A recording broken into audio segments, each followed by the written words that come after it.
and hopefully the connection holds up.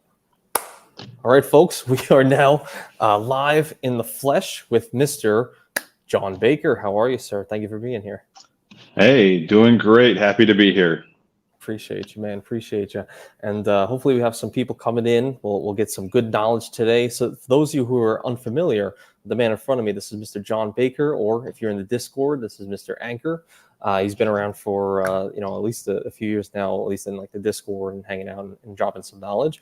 And more recently, we've had him on a video last week we did last Sunday talking about all the benefits of the military and anybody who's in the military and how to reap benefits, rewards, how to get a lot of different things that we would get with credit cards normally, but things he can get on his side via the military. But today we're going to be talking about not only that, but also some general things that can help the general population as well. So I guess for everybody who's here, actually, let's see who's here. We got Tim Choi. What's going on? Chad's Money Minutes. We got Tariq, Mr. Tariq Flex Gains. Mike Newland, how are you, sir? Richie, there you go. Good man, Richie. Killian, oh wow, what? Oh my God, Joe Barretto, we got a wave in the morning. Very nice. Gemini, there we go. Fellow military man, Eric Harper, obviously Richie too. Eric Harper, what's going on? Mike, again, hit that like button, appreciate it.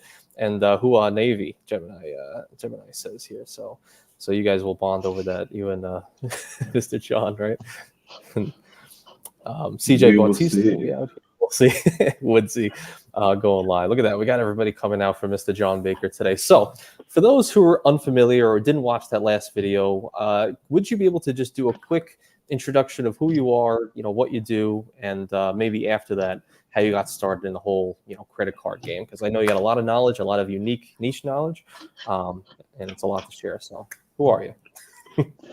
As you said, my name's John Baker. My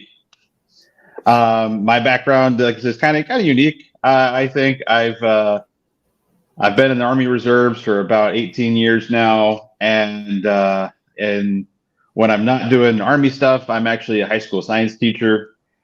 So I have summers off. I have lots of time that I can travel.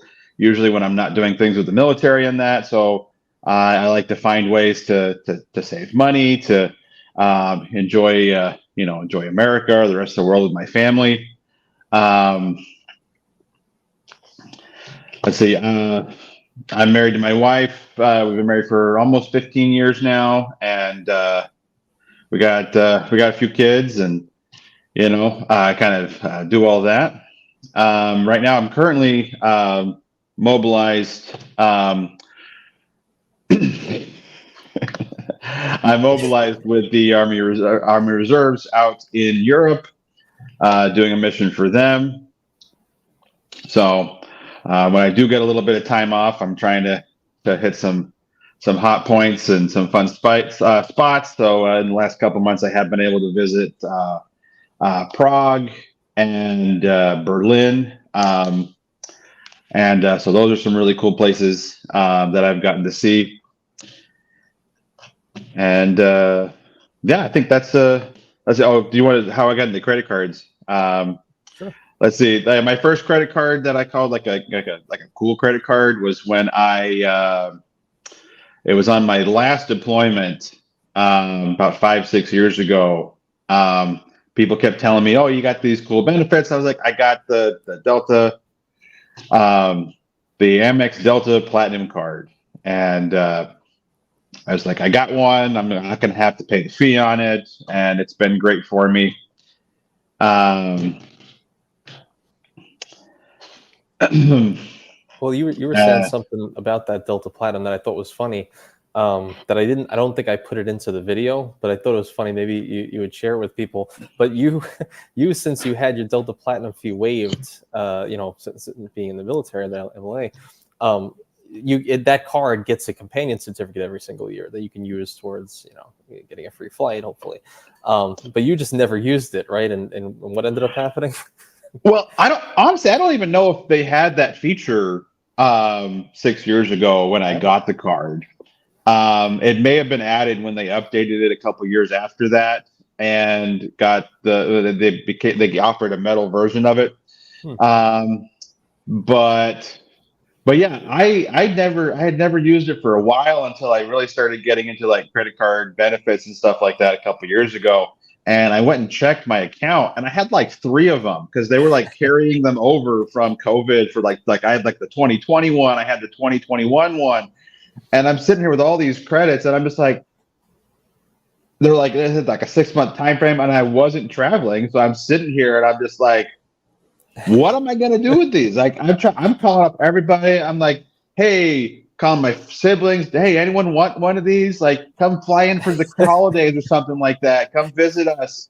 And like nobody ended up using them. I even contacted Delta and was like, hey, can you extend this? Because I'm not traveling. And they're like, nope, sorry. Oh, damn. That is so funny. Yeah, you were telling me that. Just trying to find anybody who would use these damn companion certificates. Because you said something that I think maybe everybody probably knows except for me. But you said, like it doesn't matter who the flyer is on those companion certificates. So you can theoretically just book a flight, for somebody and put them as the flyer on the account. So it's, Yeah. a little bit easier than maybe some of these other types of things, like like booking a free night certificate for someone might take a little extra work or something like that. But you said you could just put their name in, and they'll be able to use it, right? That's correct. Yeah, there's no limit to who you can. It's fully transferable benefit. So you can't like gift it to someone. So it does have to be booked on your account. So you can't like send it to someone else's account. But as long as it's booked on your account, yeah, you can put anyone's name down, and it'll be a buy one get one free. You can put anyone's credit card information at the purchase point and get that running. For sure. Actually, I just wanted to mention Joe Barreto with a 5 spot. Wow, early in the morning, hitting us with a WAPA 5. Appreciate that, man. Thank you for your service and for the information you provide to us, John. There you go. Your Joe is your adoring fan. No, appreciate you, Joe. Thank you so much for that. Looking forward to you live on Tuesday with Mr. Spencer. Ian said, what time will the impressions start? Oh, I don't think that won't be this one. We'll have to do a late night and we'll start doing impressions. I'm going to get killed by everybody. Woodsy go with a nice hoo-ah. Very nice. Gemini saying, go Navy beats the Army. Oh, God, we're going to start some fights. Gemini, don't be starting any fights here. Woodsy says he loves Prague, beautiful city and people. Tim Watts, watching on the beach using my $200 Amex credit in Fort Lauderdale, makes his Amex/Venture Anthony Morning. Let's go, Tim. I love to hear it. That's awesome. Right on the beach. What's better than that? Come on. And Clairvoyant, good morning, West Coast. Good afternoon, East Coast. Very nice. Yeah, good morning for everyone. It's good morning for, and good night for everyone. It's good night for. So I wanted to actually ask, it was just a little bit related, but before we went live, you were making me laugh because you put up that beautiful picture behind you. And then you went to show me something and you were like, oh wait, never mind, it's not. But then you did say that actually was a real picture that you took. Where was this again, you said? Yeah, so this was from my trip to Berlin a couple weeks ago. I took this from the top of the cathedral. You can climb up there. Europe has all these different places where they'll put like so many steps to the top, and you can climb up to these great places because they have no elevator access. Like you go to Paris, you can climb to like the level 2 of the Eiffel Tower or something like that. Or like Prague has a cathedral tower at their castle that similarly you can climb up, and that one's almost 300 steps straight up. Oh, wow. This one was only about 270 steps. So that was fun to climb all the way up there and get this great view. But at the top of the dome, they have this entire wraparound balcony thing that you can go in and take pictures of the city. So it's a pretty cool spot. Not bad. So what's going on, Juan? Appreciate you being here, man. And Mr. Cesar Joel. So I think one thing that I actually wanted to start with you is most of the people that I talk to in this space, when I have people on this live feed, usually it's they're humble beginnings from starting their travel journey, and maybe paying cash for a couple things, but then realizing they can't do it that much, and then they get credit cards and stuff, and that's what funds their all their points, and then that eventually funds all their vacations. But is the same story for you? Like, did you start all of your traveling in that similar way, or did it all start through the military? Well, my traveling started when I was probably about, oh, good heavens, 5 years old, I think. My my dad, as I was growing up, he spoke Japanese because he had gone on an LDS church mission to Japan for 2 years, and took that experience and applied that with his college degree, and ended up getting jobs that took him overseas. So when I was about 5, we moved to Japan for 3 years. And then after that, we moved to China for several years. While we were living over there, we'd take little, weekend trips to like Bali, Indonesia, or Thailand, or Taiwan, or things like that. So that was a lot of fun. And then after that, they lived in Paris for a couple years. We lived several different places stateside, but that's something that I just kind of grew up doing, was traveling and enjoying the world. So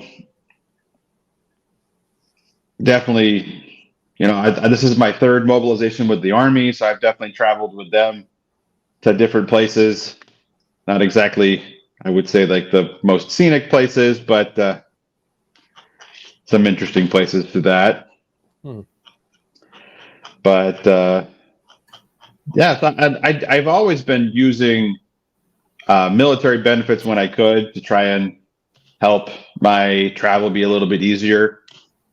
But when I got into credit cards, it definitely started helping different friction points. Like, I was really happy to get, I think we mentioned it on the last video maybe, but getting my wife TSA pre-check was really nice, because then it wasn't just me getting TSA pre-check and her getting to wait in the long line, because that wasn't fun to have to split up.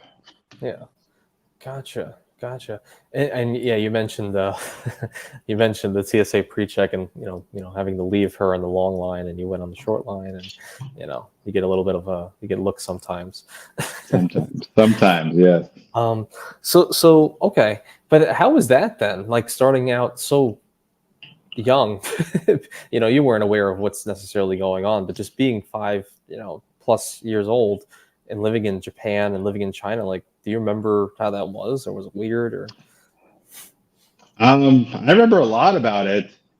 I think it made me comfortable with traveling. I remember flying to basic training when I was 17 years old, and I was living in Indiana at the time, and we were flying through Dulles, and that was where our exchange was. There were a couple other people traveling with me who were also going to basic training, and like I said, I had been flying over the Pacific, all over the time, at least once a year for like 4 or 5 years.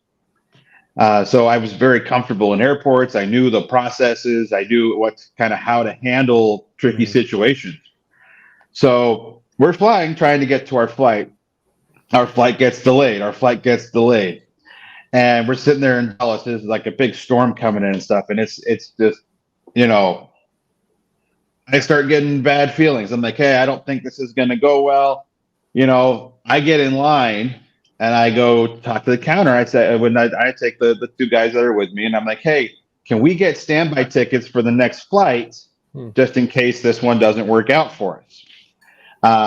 And then they said, sure, here you go. Here are some standby tickets for the next flight. You're going to, it's not a big deal. Well, about an hour after that, they completely canceled the flight. Wow. So then the line to get, onto the next flight, starts, getting super long. Everyone's trying to get help. But me, I'm just like, hey, let's go to the next flight. We already got our standby tickets. We'll go hop in. We got on the flight. We were the only 3 people. There were about, I gotta say, probably there were like 50 guys that were all trying to get to basic training at the same time. But because I was comfortable in that environment. I kind of could read the situation. Because of that experience, it was something that was really easy for me to deal with. And I wasn't just simply reacting to the situation. So it was really easy for me to do that and be comfortable going through that.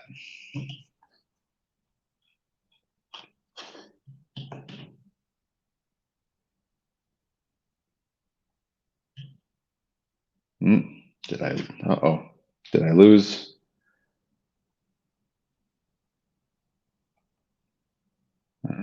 Still says I'm connected.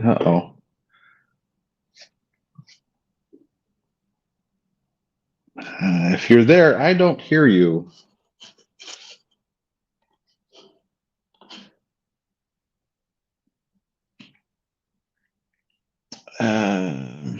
Oh.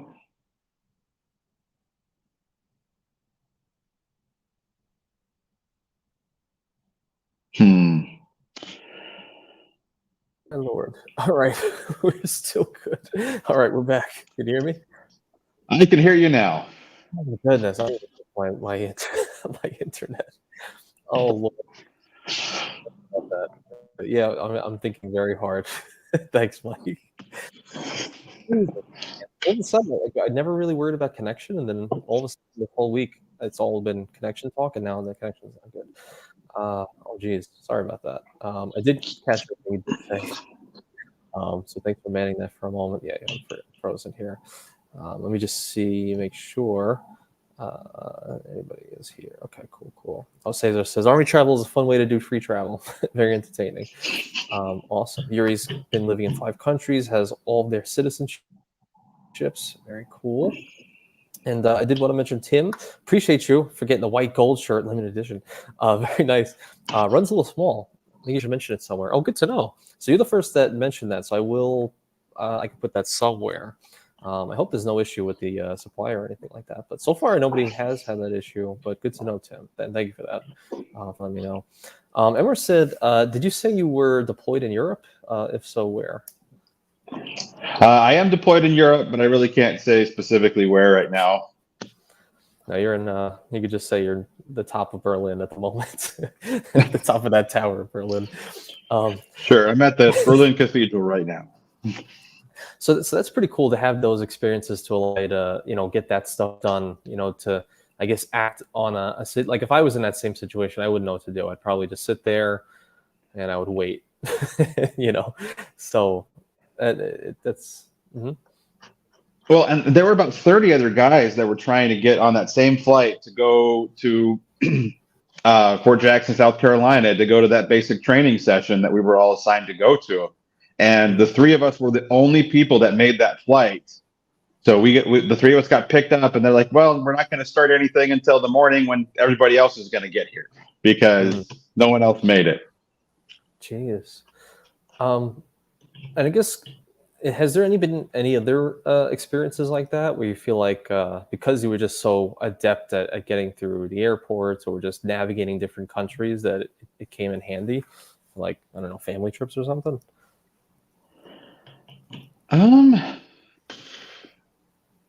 Nothing else really comes to mind. It's just something I'm always comfortable with. I have certain, I'm sure everyone does. I got certain personal rules when I'm traveling because I don't want to be surprised or get stuck with something. Because like for me, and it might be just OCD, it might just be this is what frequent travelers do. But for me, I always want to go to my gate for my connection. If I'm making a connection, I always go and look at my gate. Yeah. So that I actually get my eyes on the gate before I do anything else, before I get food, before I go to the lounge. I need to make sure that I know exactly how far that is because I've walked that distance, what it looks like. Are there some weird stairs or things like that? Because like I've seen different international airports where like you'll have to go up some stairs and then down and through a tunnel to get to your plane or something. Interesting. And I guess so I guess on that topic a little bit, about the I guess going to your gate. So I actually like that, and I noticed that I've obviously haven't traveled like you have, but going to my simple little, like Atlanta, like going to Atlanta, I'm like, all right, where's the terminal? Okay, it's right there, and it's like, all right, we're cool. We know where to go just in case, and then go to the lounge. But you were telling me, I guess this might be a good segue into the lounge. With last week, you were telling me after we were filming some interesting things about military benefits and getting into certain lounges, and some of them just let you get in without credit cards just by even just being in uniform, right? You were saying? Yeah, most domestic airlines will at least sometimes let military service members go into lounges with just the military ID card. I have used that benefit with American in the last couple of years because that's been one of the U.S. government's favorite airlines recently. So I've flown them a lot, and so I have been able to get into it a few times. They do have a sign, because that's like their policy is like, oh, we do offer free entry to lounges for military members. But they have a sign that they put out if they're too busy. They're like, it's, and I've seen it a lot because they get busy a lot. They'll put the sign that says we are not currently offering, and they'll list the different kinds. Military is one of them. We're not offering complimentary entry to military members. Let's see. But with other airlines that I've experienced, Delta is like the least likely to let people in with just that. I've seen some lounges that are like, oh, you have to be on orders, so show us your paper orders, and then we'll let you in. Or I've seen other ones where the Delta lounge just won't let you in.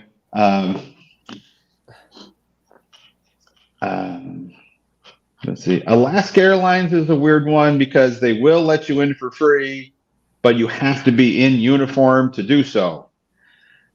If you're not wearing the uniform, they'll let you in for like half price, which ends up being like $30 or something like that, which I would probably wager is not worth the food for me. But yeah, that's so interesting because you were also telling me like it's kind of like a weird, almost catch-22. It's like they'll let you in if you have fatigues, but typically you're not really wanting to wear fatigues anyway in an airport. It's just like, one of those things. Yeah, I mean that's what I do. I don't wear a uniform when I'm traveling. And generally I think it's, people are talking about OPSEC in the chat, just, not broadcasting that kind of information out is just generally safer, I think, for myself and for everyone else. So whenever I have my own soldiers or myself traveling, they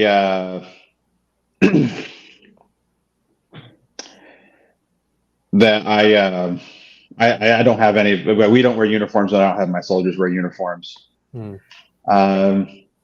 And to answer Yuri's question about a weapon, it is actually not that difficult to fly with a weapon as a checked bag. There's a little bit of extra paperwork involved.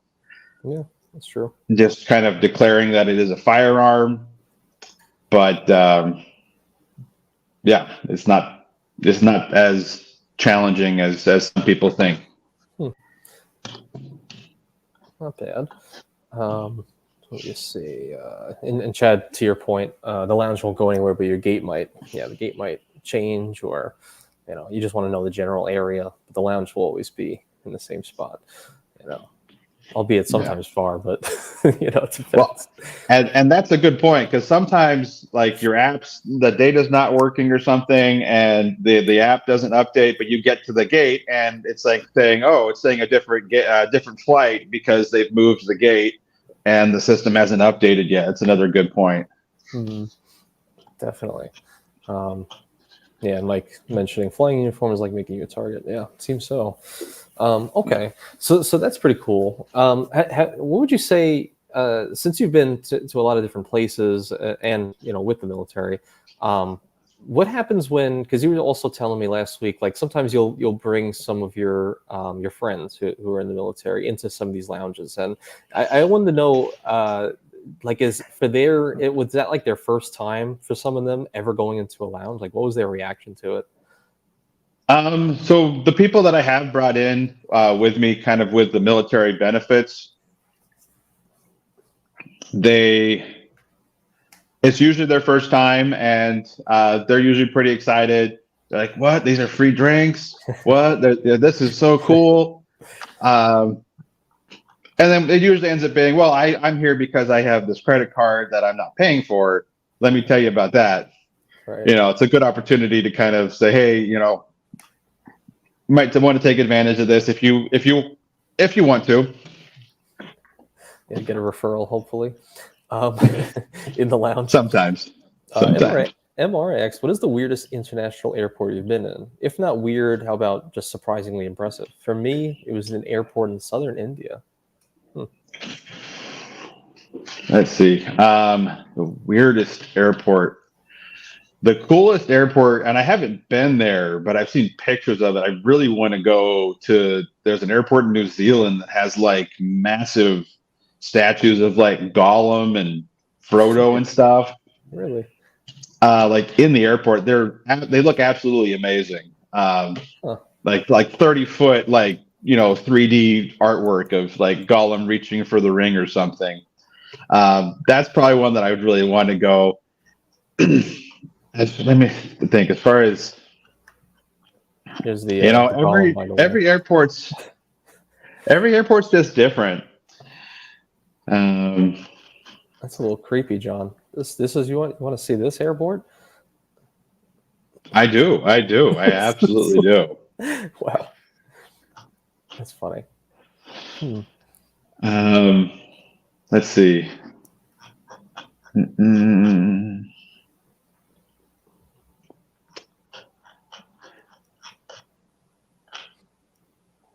I think the one that was the weirdest one for me, with the kind of lots of weird twists and turns, was Ireland. Really? I would say is probably the one that pops into my head is like kind of weird, and maybe they were doing more construction at that time or something, but that's the one that kind of pops into my head as weird. Gotcha. And I kind of wanted to, I know I'm jumping around a little bit, but I kind of wanted to go back to your time early on living in these different countries. I always find that pretty interesting. And you said your dad, right? He spoke Japanese, and yes, through his work and everything. Did you end up learning any other languages through living in these different countries? I do. I speak Japanese. I lived there for a total of 5 years. So I speak Japanese pretty well. I speak like, enough to like buy a pastry at the store with some other languages in Europe. But the nice thing about traveling to Europe is like everyone speaks English, just about, because if you have like, Germans and Czech and French, and you have all these different people, and if you're, German in Poland or Polish in the Czech Republic or different places that speak a different language, you don't want to have to master 4 or 5 different languages to speak to the guy to get a coffee at the coffee shop. So everyone just learns English, which I speak pretty well. So, well, come on, let's not toot your own horn or anything, John. I'm always very intrigued by Ireland observations. Interesting, man. That is so crazy. Has you being able to speak Japanese given you any other opportunities, like in the military, or just any jobs in life at all? Or did you ever think to like go teach English over there? It's a dream of some people. I've thought about it. It doesn't pay as well as I would really want it to. So it's kind of why I've never done that. But I did get some opportunities to tutor people in Japanese as I was learning to become a teacher. Wow. So that was fun and helped me get through college without, getting too far into debt. Gotcha. That is pretty cool. That is so. I love to hear that. Anything like that is very interesting to me. Okay, so that's cool. So I guess going back a little bit to some of the benefits and stuff. And can I remove this, or maybe I'll leave that. I also wanted to bring up, because there was a time. I don't know if it's the right time, but there was a time, like I think a year or so ago, you were telling me about something pretty interesting, and I think we could tie it together with two subjects about a game that you play, in your spare time, and it basically, like, it's one of the most unknown things that I've, like, obviously never heard, and it's a game that allows you to build up points to, I think, you can book like cruises, you can book hotels. I think it's very Vegas centric, if I'm not mistaken. What's the deal with that? So I think nobody's heard of it. Yeah, so it is a really well kept secret. It's run by MGM, and the game, it's a family of apps. Actually, you can link them all together with your Facebook account, and playing all of them. There's like a blackjack one, there's a slots one, there's a couple other ones, and I've been playing them for years, and I've gotten like tons of free stays at mostly in Vegas, because back home, my family, we live in Utah, and we love to travel to California. So Vegas ends up being a really good place to kind of stop off on our way down. So my wife and I would play this Vegas game. Just kind of, you can just set auto slots, and it'll just spin and spin and spin. Yeah. And while that does, it earns those points, and then we'll save up enough, and then I'll get a hotel on our way out, and then my wife gets a hotel on the way back, and we have some good times. What was the name of that again? I'll see if I can bring it up.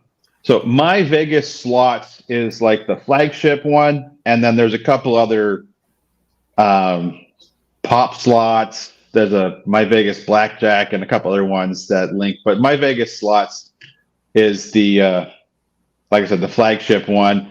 But last year, so I introduced it to my mom, and she started playing very diligently. She would turn it on and hit auto while she was walking her dog every morning. That was what she did. She would just turn the game on, let the slot machine spin, put it in her pocket, walk the dog around the park or whatever, and come back. And she built up over 2 million points over about 2 years of play. I'm just kind of turning it on when she walked the dog. And so what we did last year is we both booked free cruises to Alaska, free 7-day cruises, because we both had over that 2 million point mark. And that was the cost for that particular cruise. And that is so crazy. And I remember when you were showing me this, that there are a lot of different like kind of redemptions you can do. Like I'll see if I can bring this up on the screen a little bit. I remember you showing me something similar to this, where you can choose like, oh, here's a one night here, or here's a few days here, or here's a cruise, or something like that, with the said points. So I thought that was pretty crazy, actually. And it's like, and I think, I don't remember exactly, but you said that it's just your time, right? It's not like you're putting money in or anything. It's literally just spinning a wheel or something. You can put money in, which I don't recommend, and I don't think it's worth it. I mean, if you think it's fun, I mean, you can justify it's your money, whatever. I have not put a single penny of my own money into this game, and I got a free cruise to Alaska, and I've gotten free nights at the Bellagio and at MGM Grand and things like that. So you can get awesome benefits without doing that. So like, the Vegas thing is great. Like I said, we travel kind of through Vegas on our way to California on our, annual vacations with the family. And you can do several different things at once and in 1 week. They have certain rules about redemptions, but like, so I would get like the hotel, and I would get like a buy one, get one free buffet. And they have like free pay slots where they give you like $100 to start gambling on a slot machine or whatever, and different things like that you can redeem for. Oh yeah, like one of our favorite ones is Bellagio has this like gelato ice cream shop that has like a super low point redemption to get a buy one get one free gelato. So my wife will do it and I'll do it, and we'll get one for each of us and then one for each of our kids, and everyone has gelato, and it was half the cost. Wow. That is pretty cool. Huh. And let me just, because I have a question on that. But Mike Doolin, thank you so much for that 10 super chat, man. We need Team Gold stickers. Oh my God, that's what my wife said too. She's like, get stickers. I was like, I don't know if anybody would care about that. But all right, good to know. Maybe we have to have some stickers here. Thank you so much for that, Mike. I do really appreciate that. That does mean a lot. All right, so maybe we'll do that. But one of my questions was, thank you again for Mike. ET, what's going on, ET? He said, "Oh man, Alaska cruise would be great." So I was curious on how this works. So you get these points. I think if I remember, you said that the 2 million points in that system. I forgot how long it took you to build that up that first time. Was it like, I forgot how long? Maybe a year or 6 months or something like that. Well, so let's see. If you can do it in as little as 6 months, depending on the strategy you use in the game. And I don't mean like play strategy, I mean like use strategy. So there are two games that's called Pop Slots and MGM Slots. And those ones, you just have to have the app screen on. It doesn't even have to be spinning, and you'll get 4,000 loyalty points a day for about 30, 40 minutes of the screen just being on. So like what I would do is I would turn it on when I was driving to work. And, you can do that. You can technically do it twice a day because there's two 12-hour windows of a day where you can do the 45 minutes. And so sometimes I would like turn it on as I'm going to sleep and just leave it on and get some more points that way. So you can get like 16,000 points a day by doing that strategy, maxing out. And so that racks up really fast. If you kind of want to keep things more chill, like my mom, took her about 2 years to get 2 million points. So it just kind of depends. There are ways to get it faster, but it does, there's a little bit of time commitment. So it just kind of depends on which strategy you want to use and how many points you want to have. For sure. And then so once you build it up, how does one take those points and then just redeem it for an Alaskan cruise? Like, how long is this cruise? So it was a 7-day cruise. Wow. Yeah, a lot of Alaska cruises are that long because it kind of takes a while to get like all the way up and then kind of back down. It left out of Vancouver and went on up from there. But the way it works to book it is you'll get a link in the app when you go to redeem. You put your points into it, and then it says, okay, we're going to send you an email with a link to book your cruise. So I clicked the link and started putting some information and stuff like that. It gave me a phone number to call. I called up a representative, and I was like, hey, this is the code that I got emailed. And it was a little bit frustrating going through the process because like they were like, oh, that code doesn't work for us. It's the wrong code. So like I figured out there was like a different person I had to talk to that worked with the game. But I did that, and then they said, okay, well, the game doesn't cover like port fees and taxes and tips. So I ended up paying like $300-400 per person for the port fees, taxes, and tips, and which you would have had to pay either way, even if you were paying for the cruise. So it doesn't cover all of that. We did get that.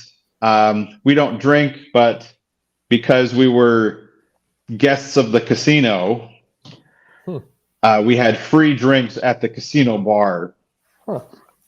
So we'd go get like, virgin pina coladas or whatever, and get some fun drinks.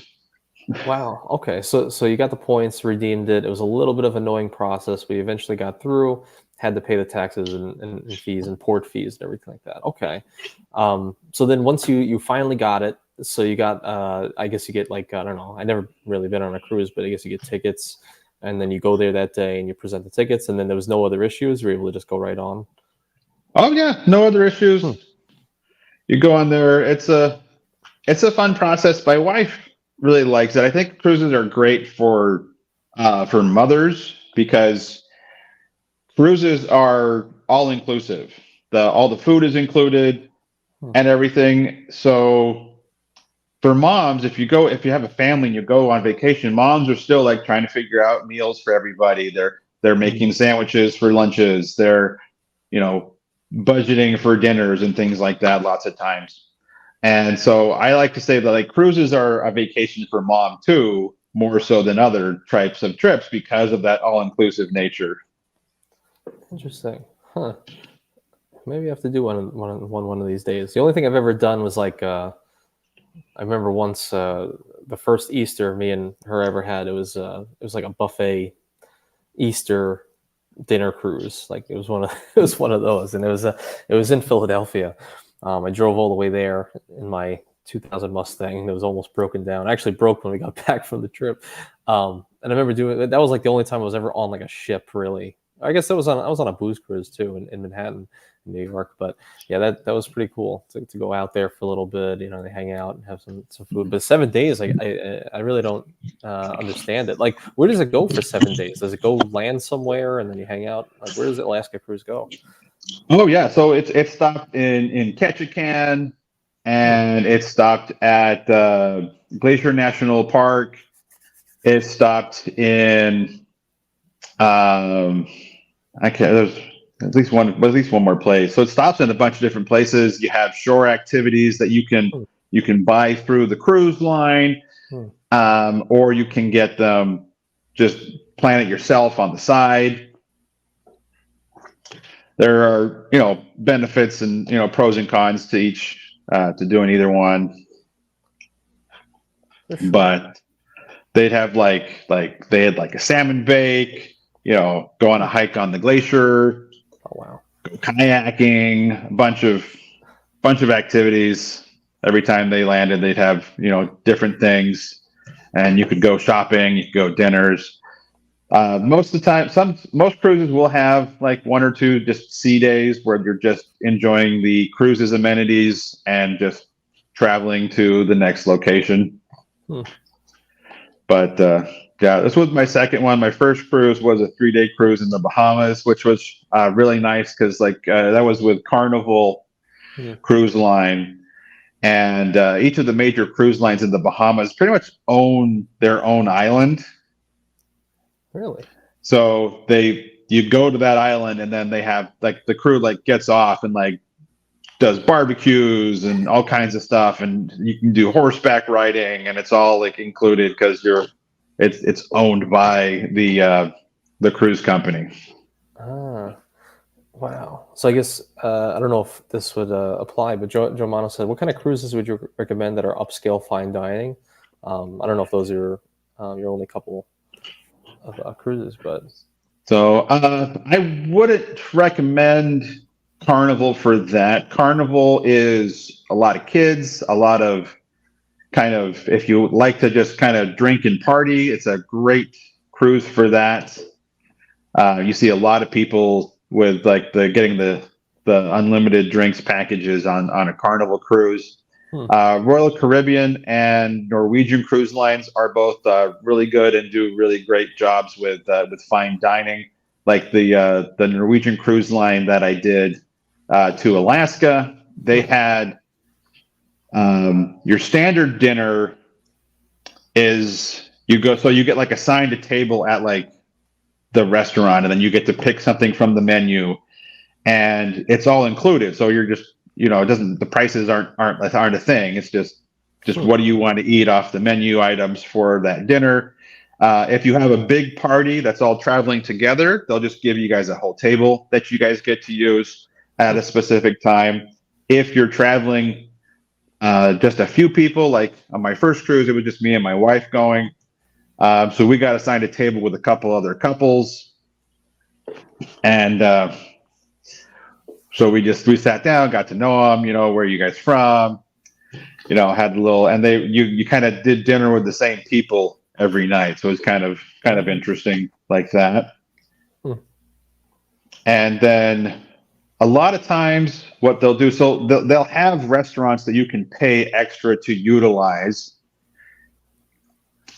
on the cruise. So like that are like a little bit more fine dining, and depending on the package, I've seen it where when you book the cruise, they'll give you a voucher for one night at one of the fancy restaurants that'll be complimentary. Oh. I had that at on the Alaska cruise for last year. That's pretty cool. And then Vincent Pasquale, what's going on, Vincent? He's actually doing I think a Viking cruise pretty soon. He said, I recommend taking a Viking cruise at least once. I think he was saying it's one of the, I think the only, or I forgot if it was the only cruise you can book with points in some way, or I don't know, maybe direct. I forget exactly. I'll have to ask him again. But interesting. What's going on, Frugal Dad? What's popping? Filmo also, what's popping? Let me see here. Frugal Dad's my last cruise was in the Mediterranean in 1999. Hey, Leon Carr is here. Paul, I don't know, what is this? Paul Gavin for very fancy cruises? Oh man, I'm so unfamiliar. Oh Lord. Cruise lines do have points like hotels and stuff, but several of them even have credit cards, but they absolutely suck. Oh really? They're horrible at earning points. Unless that is like, I honestly, even if that is the only thing you want to do, I wouldn't recommend getting a cruise credit card. Okay. Cruise line. Interesting. Oh, and also, how much was that? Was that Alaskan cruise if you were to pay cash for it? I think it would have been about $1,100, $1,200 per person. So I think we got it for about, I think out of pocket with everything that we did, we were barely over $1,000 with all the taxes and fees, and we did a couple excursions. But it would have been triple that. Damn. All with just the game, the game that you just spend a little bit of time on and get for free, and your mom as well. It's pretty crazy. It's not sponsored. Too bad. Yeah, there's no referral links. That's probably a big reason why no one talks about it. I'll comment on some people do like how to save money in Vegas videos, and they're using credit card points. I'll make a comment on those videos sometimes and be like, hey, play my Vegas slots. You'll get. I think most people probably just assume it's a scam, like any type of game on a phone or on an iPad that you play, or especially like a slot game. With how many of those are there, out on YouTube, and people getting sponsored by certain things. I think most people just assume it's a scam. But I remember you showing me like literally, how you did it and the points, and you actually have the cruises and at least the stays to prove it, right? Yeah, that one is legit, and I honestly thought it was a scam too when I first saw it. I actually lost your picture. I'm not sure if you turned it off or anything. But I was so also along with that. So you had some points that you did the cruise, so that was cool. But you also took some of that and you booked hotels with it, right? Like in Vegas? I've booked a lot of hotel stays in Vegas. There's a couple other resorts that they own in California and Lake Tahoe that you can get through the app, which is interesting.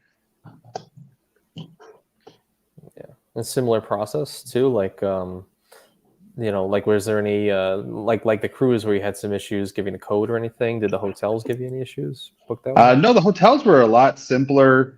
That one you just kind of book it and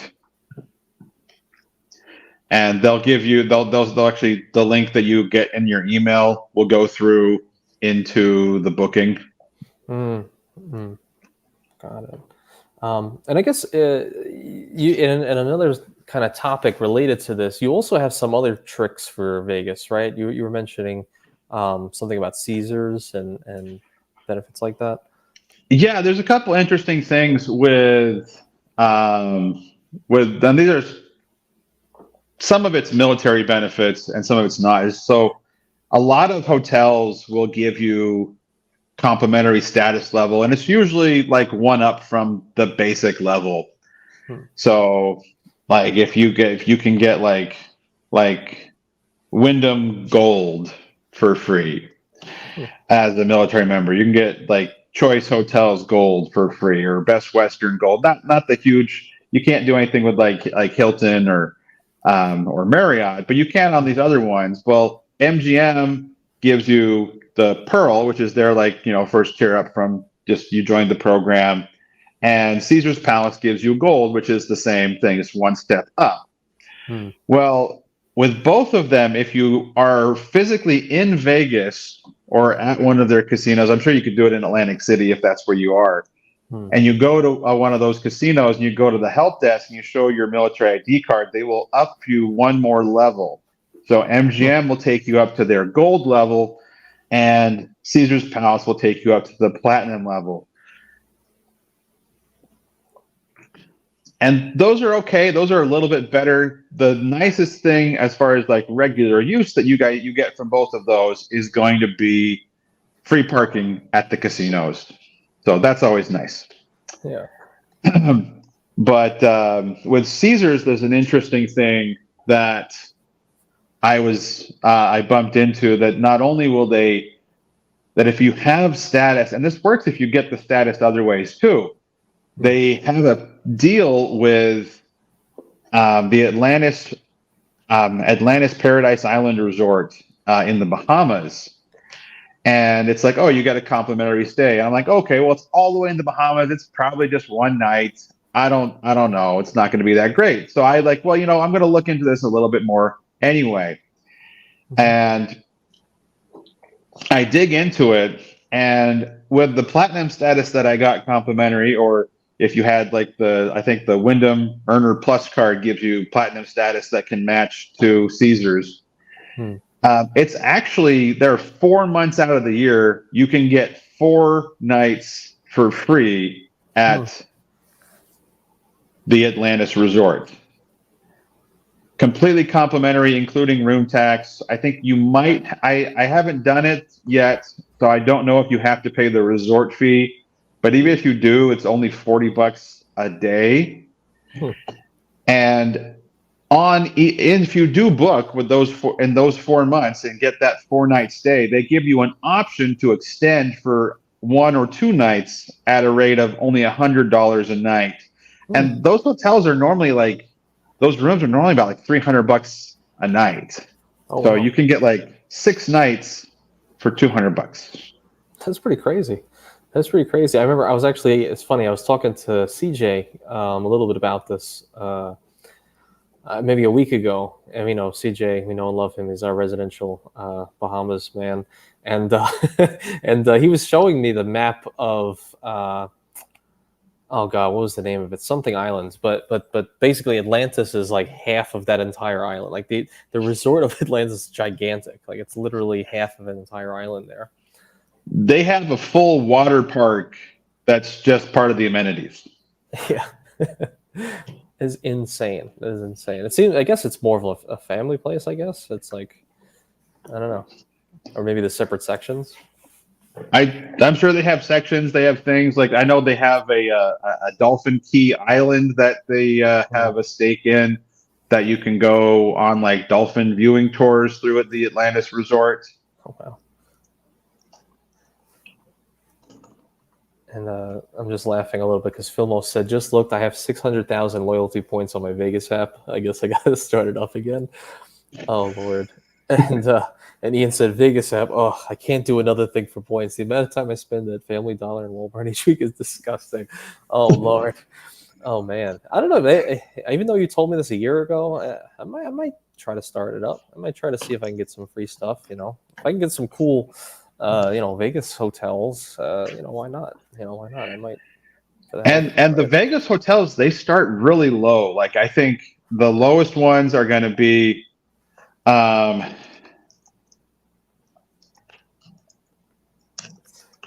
starts with like Circus.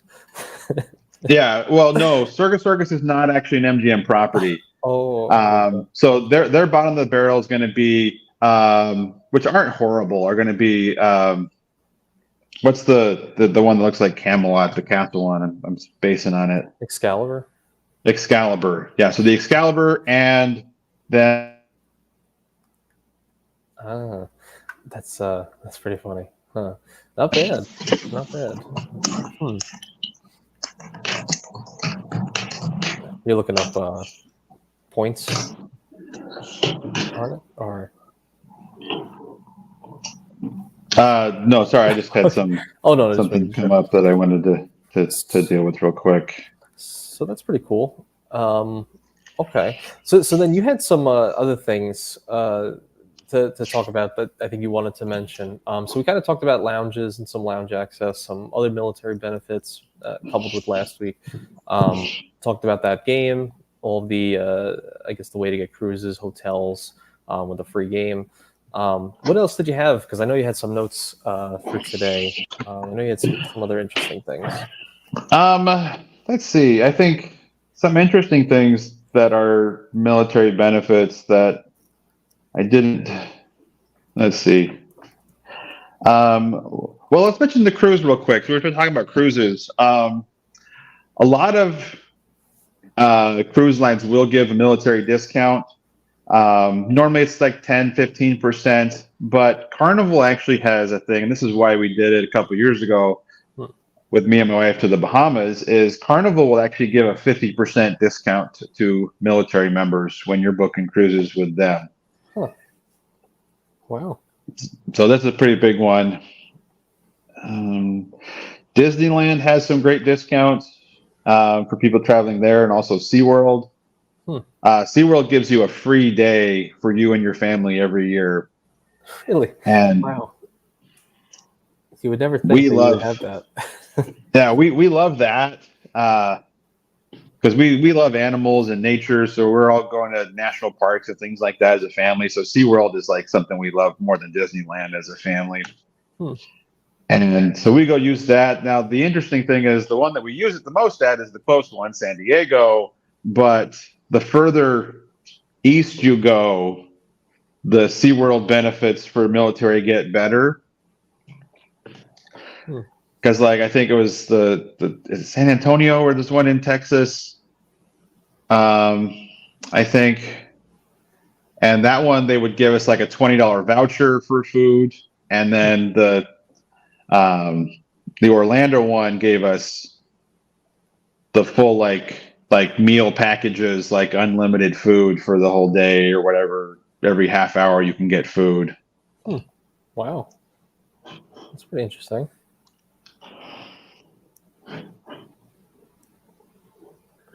The Platinum OG just mentioned, I just did a 5-night cruise with what is VV?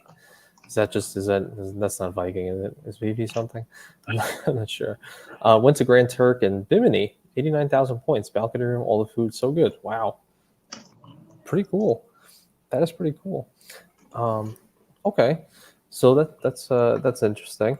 And SeaWorld and in San Antonio was nice. Phil says, "Oh wow." It's so funny. It's so crazy that, when you're live like this, or, certain people watching, like you could mention pretty much anything and someone has been somewhere. The SeaWorld San Antonio, I think the only, no, I went to SeaWorld in Orlando back in the Shamu days. And then like it's just funny. Like I wonder if I mentioned like the Mystic Aquarium, like would anyone be like, oh yeah, I was there? I mean, I know Matt Clausen was there. I know he's probably been there. Like the Mystic Aquarium would be funny. Oh, Virgin Voyages. Sorry, yeah, that wasn't.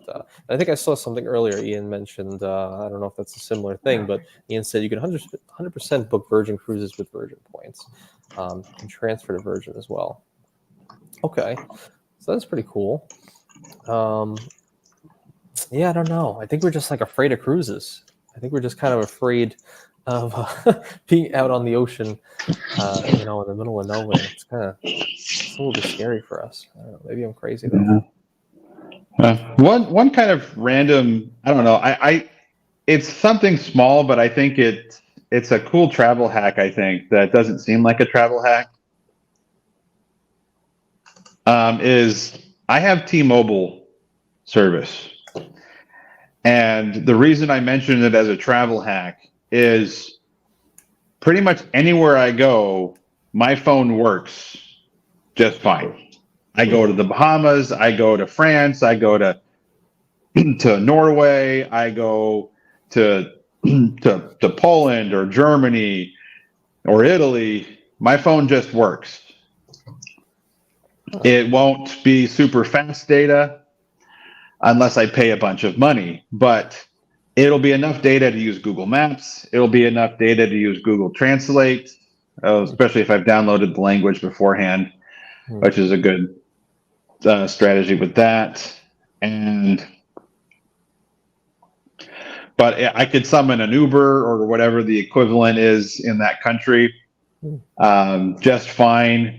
And that's something I've seen a lot of people struggle with. Like, oh, I got a phone plan, but it only works in the country where we're staying. And I leave the country and then my phone just poops out and I have no service. And wow, I didn't really think about that. So actually, because I haven't, been internationally, but that's pretty interesting. So you're saying like with my standard iPhone, iPhone, whatever this is, 13, would I have it like, do I have to do anything before I go internationally with it, or like what's the best thing to do? If you have T-Mobile, you don't need to do anything. I would recommend, if you know where you're going to be and you can do it at a hotel.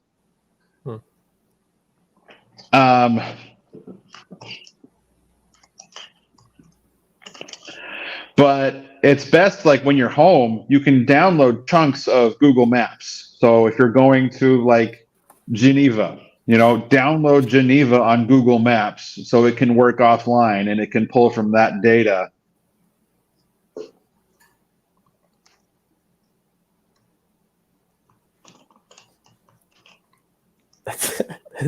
That's interesting. Okay. So yeah, you can download that. You can also download the language. Like again, Geneva as an example, I could go into Google Translate and click download the French translatability. And then I don't need a lot of data to get around. I don't need data to translate, to communicate with people before you go. So I'd recommend doing those two things before you go to a specific country. But as far as if you do have like T-Mobile, as long as your plan has it, which I think all of them do now have like international thing, and then you don't have to do anything. You just go to that country and then I'll get a text from T-Mobile. Hey, we just noticed that you're in blah, blah, blah. You have 5 gigs of free data. Yeah, 1 second. Yeah. Look at that. Look at that beautiful Germany behind Mr. Sean Baker. I'm laughing a little bit. It's going from talking. I'm just laughing a little bit, but that's pretty cool. That's pretty cool. I can't.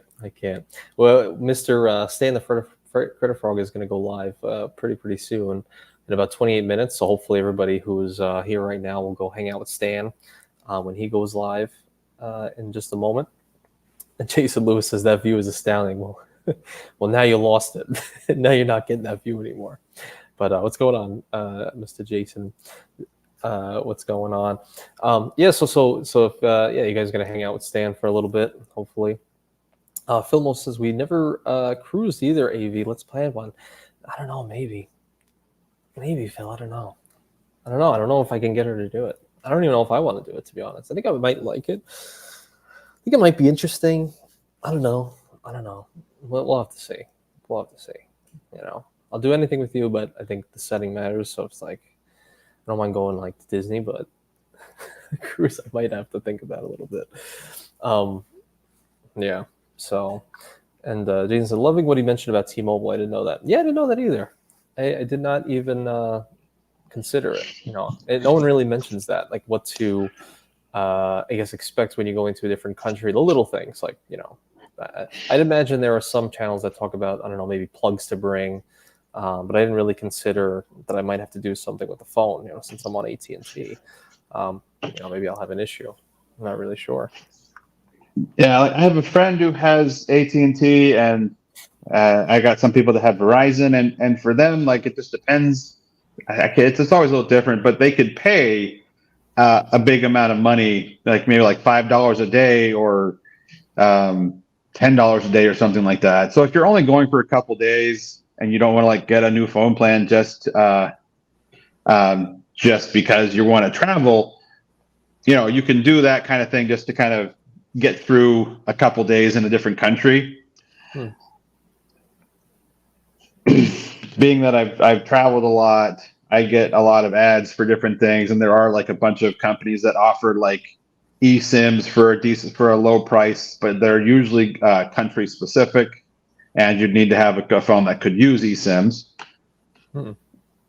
But T-Mobile is really great. If I actually made phone calls, it would be really expensive, like actual over like the phone network. But it does give me unlimited data, which even the slow data is good enough to make an audio call. So I'll use like, if you want to use like WhatsApp or Signal or Discord to make a phone call, or Facebook Messenger, those kind of things.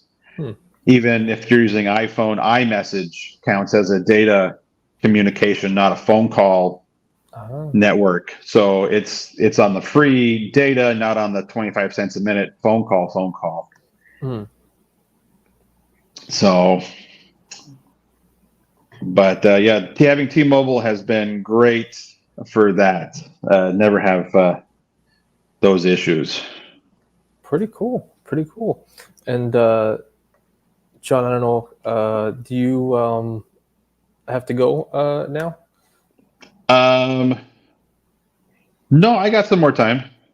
Okay, so we'll probably end fairly soon, just to That's fine. give Stan some runway, because he's going to go on in about 20 minutes. But I just want to ask, lastly, because you've traveled a lot, and we don't have enough time to go into all the different experiences. But so I think you mentioned like being in Germany and Italy and Japan and China, in Bali, all these different places. I guess out of all those places that you've been, is there any of them that have been like the most memorable for you? Most memorable. That's a tough one. Or fun, anything. Yeah. So let me see. That's it. I mean, I've loved living in Japan. I think it's a great country to experience the food, the culture. That's one that I really love. As far as I definitely have some of my favorite memories of my entire life are there in Japan. Can you still hear me? Yeah, I can hear you. Okay.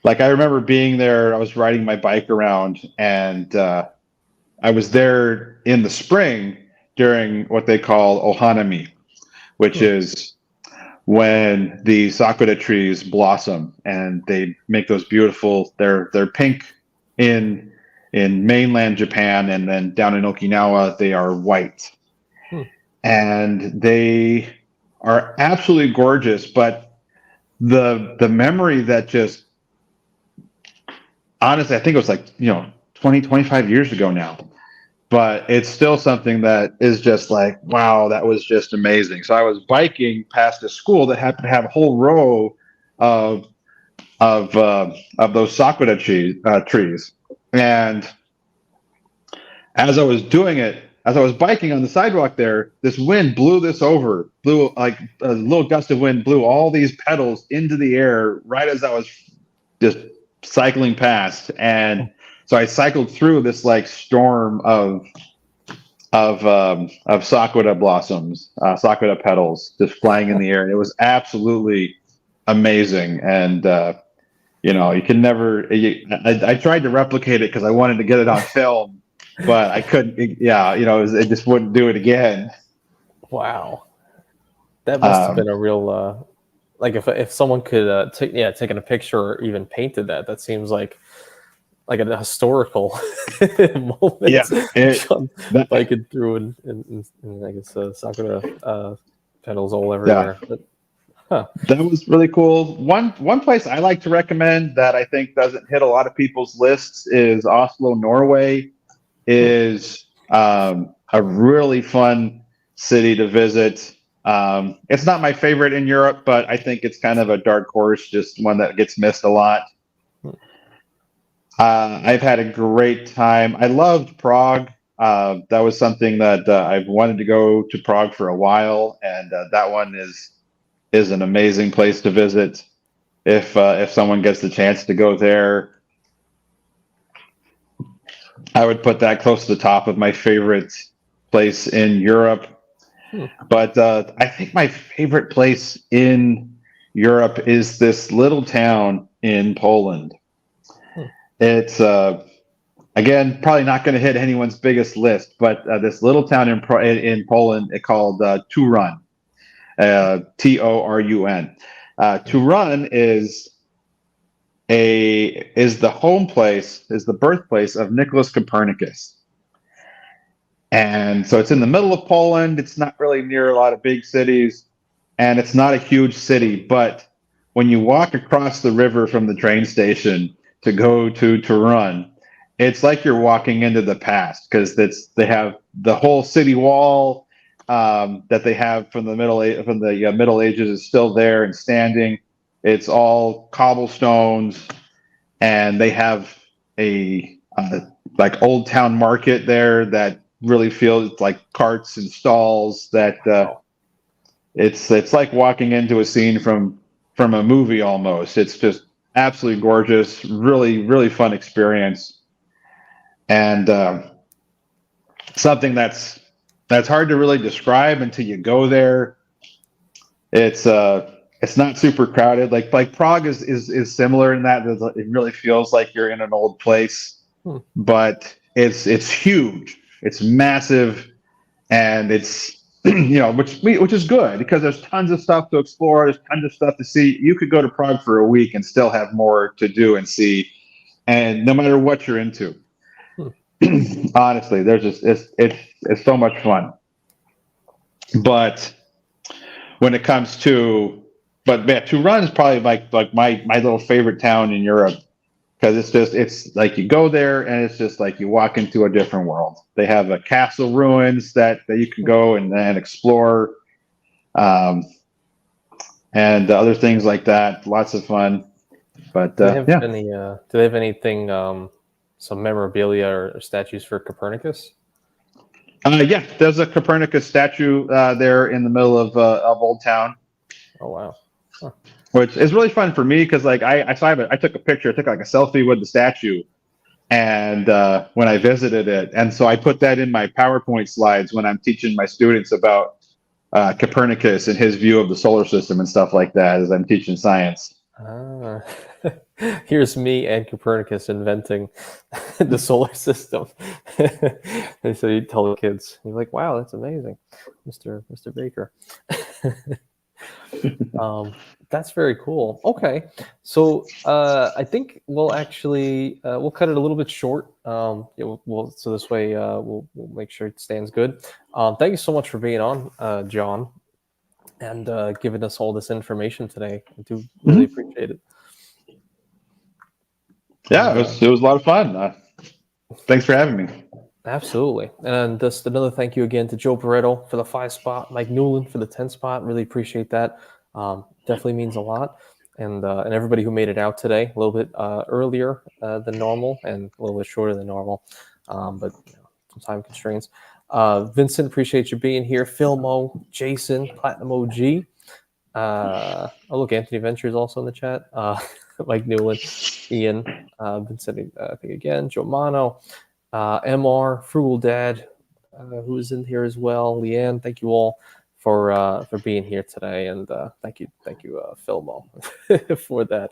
All right, I guess everybody enjoy, be safe, have fun, and enjoy staying if you're gonna go over there too. All right, take care, everybody.